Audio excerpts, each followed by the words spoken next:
Hello বন্ধুরা, আমি সকাল সকাল বেরিয়ে পড়েছিলাম আজ আমার বন্ধুর বাড়িতে। তো বেরিয়েই মিষ্টি নিয়ে নিলাম, নিয়ে ফাইনালি ওর বাড়ি পৌঁছালাম। গিয়ে আগে একটু ঠাকুরকে প্রণামটা সেরে নিলাম, সেরে নিয়ে তারপরে আমার বন্ধুর সাথে আপনাদেরও আলাপ করিয়ে দিলাম।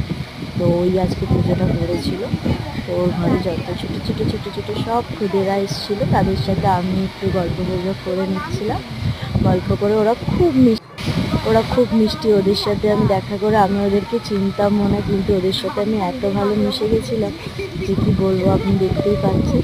তো ওকে আমি অমনি করছিলাম বলে, ও খুব মিশুকে বাচ্চাটা আমার সাথে অমনি করছিল। তারপরেও আমাকে জিজ্ঞাসা করছিল এইটা কি ওইটা কি বলতে বলতে। তারপরে আমার বন্ধু একে একে সব রিচুয়ালসগুলো কমপ্লিট করলো, করে তারপরে ও একটু দুষ্টুমি করছিল ওর সাথে, যেমন আমার সাথে করছিল। করতে করতে তারপরে আমি একটা বেঁধে দিয়েছি। তো আমার এক পিসির ছেলেকে নিয়ে আমি ঘুরে করছিলাম, ও কান্না করছিল বলে।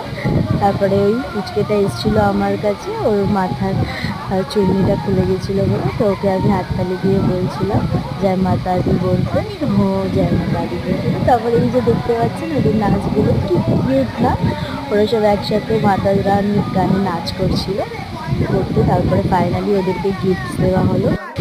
তারপরে ওরা সবাই যে যার বাড়ি চলে গেল, সবাই জয় মাতা দি বলছিল। জয় মাতা দি বলে আজকে এতটাই। তারপরে আমি আমার বন্ধুকেও টাটা বলে আমিও নিজের বাড়ি চলে গেলাম। তো বাই। আজকের ভিডিও এতটাই, ভালো লাগলে অবশ্যই like comments and share. Tata.